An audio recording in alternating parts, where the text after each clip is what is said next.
Holy shit! Is this too easy for you?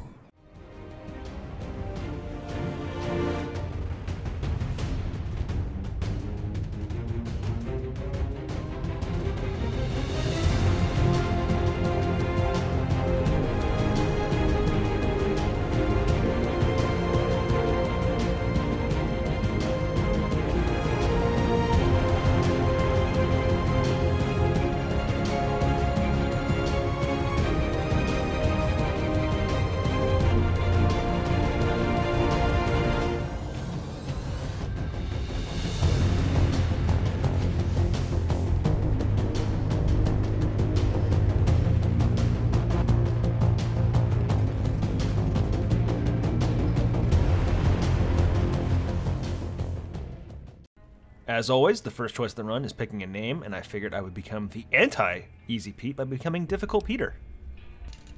For this run, special doesn't really matter, so I go with high perception for explosives and lockpicking, higher than average endurance because I'm going to take a beating from my own explosives, charisma is worthless, so dump it, higher intelligence than normal, just for extra skill points, and the last one will go in luck because why not? For tag skills, I pick explosives for obvious reasons, lockpick because it's fun, and medicine because I'm going to be taking a huge beating. My traits this time are, well, wasteland because it's fun, and skilled because I need extra skill points. On my way out of Good Springs, I run across the corpse of one Victor for some reason. I'm still not entirely sure why he died here. Fallen, and I can't get up. As is tradition, I discover Hidden Valley for fast travel purposes later to make dealing with the Brotherhood less annoying.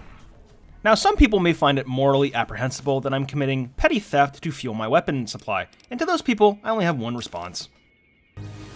I don't have such weaknesses. The largest issue with this run is actually finding a reliable supply of duct tape. Unfortunately, it's not really spawned in any particular area in large amounts, so you have to rely on the limited supply that does exist, as well as whether or not merchants may or may not actually carry it, which I'll address later as it actually becomes an issue with the supply drying up in the world. Yay! Future blew off my leg off here, and I recently learned that you can just get the mulching upgrade in Old World Blues and turn clipboards into duct tape, which is more or less an infinite supply. Oops! While scrounging around for supplies to get me put on the do not fly list forever, I run into Malefic Mod and her gang of old ladies, and I deal with them in the only way that I can because I'm currently unarmed. I get the police to brutally murder them in broad daylight. I may actually be going to hell for that joke. So at the moment, I need to gain a large amount of XP to get to level 6, so I look at Benny at the tops to gain a large chunk, and then I head to Black Mountain to finish crazy for another large chunk of XP, which should put me over the threshold for level 6. So all you really need to do to finish this quest really easily is pass a science check of 60, which should be easy so long as you meet the requirements. Oh. You're a loser! Okay, another easy way to get a large chunk of XP early in the game is just to bring the law back to Prem with the help of Beagle here. Oh no! Anyway, last week... Thankfully, he doesn't actually have to be alive, and I can just reprogram Prem Slim for an easy 300 experience points. With the correct amount of skill points this time, I can successfully reprogram Rhonda and finally actually start doing stuff. With Mad Bomber finally selected as a perk, I can actually craft tin grenades, which require duct tape, 25 pistol powder, and a tin can. Now, for whatever reason, you have to use normal unbent tin cans because, you wouldn't want the grenades to be ugly or anything. That would be stupid. So dumb. It's so dumb, it's brilliant. No! It's just dumb! I figured it was a good idea to test the grenades, and why not test them on our favorite Private Kowalski of all people. Now, as you can see, they're not great, but they do get the job done, but unfortunately, the supply is going to go by pretty damn fast. Which leads me to the first ever montage that I'm doing on this channel of just waiting for inventories to reset at Vendortron, because that's the fastest way to actually get duct tape, which is the rarest of all the materials that are needed to craft tin grenades. Theoretically, you can do this with any vendor that you want, but I had the most luck with Vendortron having consistent supply of duct tape. I figured while waiting for Vendortron's inventory to respawn, I would also increase my supply of tin cans by visiting the Aerotech Office Park, which has about 100 tin cans scattered around, as well as visiting Boulder Beach Campground to get myself up to a nice 118. The vendor circuit that I decided to run would be Gunrunners, Old Lady Gibson, Blake at Crimson Caravan, and Ralph at Mick and Ralph's. Now, I had the most consistent success with Vendortron always having duct tape upon inventory reset, with the others being less consistent, only having one, which really wasn't worth the waiting around. 2,000 years later. With around 40 grenades in my inventory, I decided to rid the world of Easy Pete forever, and to my surprise, I faced no real consequences for doing so. No one in Good Springs seemed to care. With Easy Pete sent to the Shadow Realm where he belongs, I can move on with the main quest, and first up is dealing with Benny with the explosives I smuggled into his casino via the prison wallet. Now, understandably, Benny gets a little upset, but I try not to let that bother me, seeing as how he shot me in the head not too long ago. Using video game logic, I'm able to shield myself from the shrapnel from the explosive by just closing this metal door, which seems to do the job for some reason. With Benny's breathing subscription successfully revoked, I decide to move on to my next target, the White Gloves, who I will be showing absolutely no mercy to and wiping out their leadership. So one of the few positive aspects of the tin grenade is they just count as a normal holdout weapon, so you don't need above 50 sneak, you can just bring them in at base sneak. Now, as a general rule for these runs, I don't like using VATS because I think it's really overpowered, but for this run in particular, I really should have suspended that rule because grenade throwing in Fallout New Vegas is not great. Anyway, after playing a very dangerous game of Ring Around the Rosies, I finally deal with Marjorie, the other leader of the White Glove Society, which means I can finally move on to my next target, the Omertas. Now, the Eagle Eye viewers among you might notice I have a different amount of grenades than when I was in the Ultralux. Any time that my grenade amount changes while it's off screen, you can basically assume that I spent far more time than I wish to admit waiting for vendors to reset their inventories.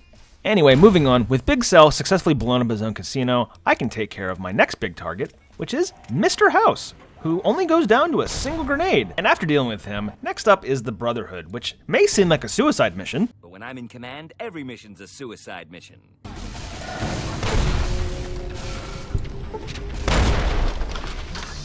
And you'd be correct. So this time I'm going to smartly turn on the laser turrets to help thin out the Brotherhood for me.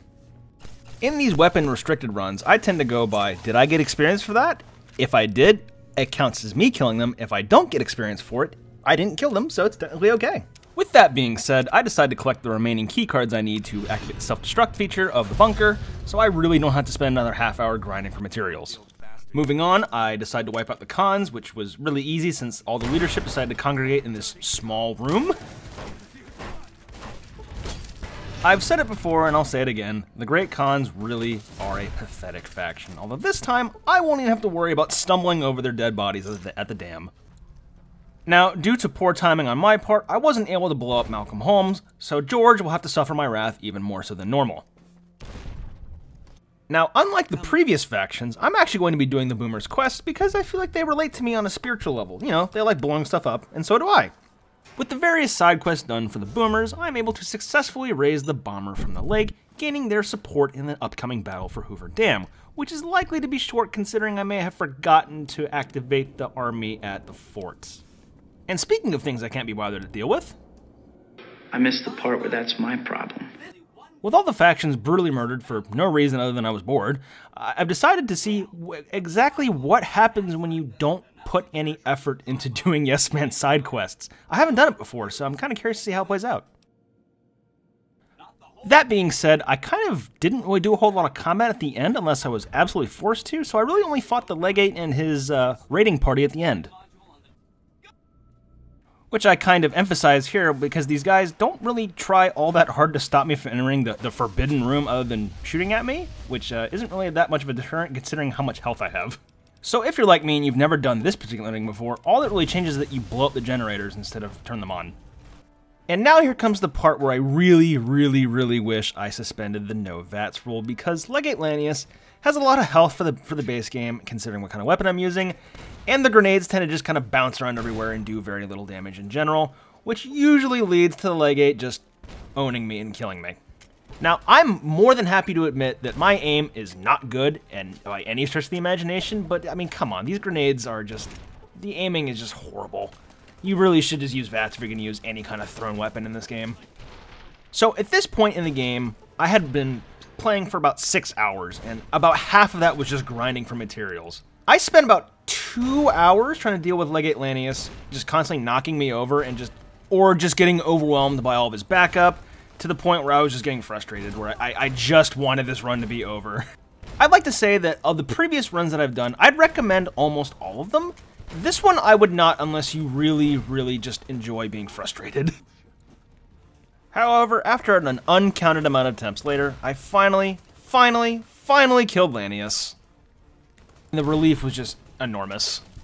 The only thing left between me and the end of this run is just dealing with Oliver and his party of elite NCR Rangers, which thankfully can be done pretty easily. All I really have to do is just simply step out of the way so that the missile barrage from the Securitrons doesn't kill me along with Oliver. With Oliver successfully unalived by Yes Man, I have proven that yes, you can beat Fallout New Vegas with only 10 grenades. However, it's pretty damn miserable, and I can't say I'd recommend anyone try it. Final time on the run was just over 7 hours, but a lot of that was just dying to Legate Lanius and grinding for materials. Anyway, if you enjoyed the video, feel free to leave a like. It's free and helps me out a ton. If you would like to support the channel directly, subscribe and click the bell. If you have an idea for a challenge run, leave a comment below and it may inspire a future video, like this one did. Next week's video will involve one of our favorite NPCs with a slight twist because of a mod. I've been Blew Off My Leg Off, and I'll catch you in the next video.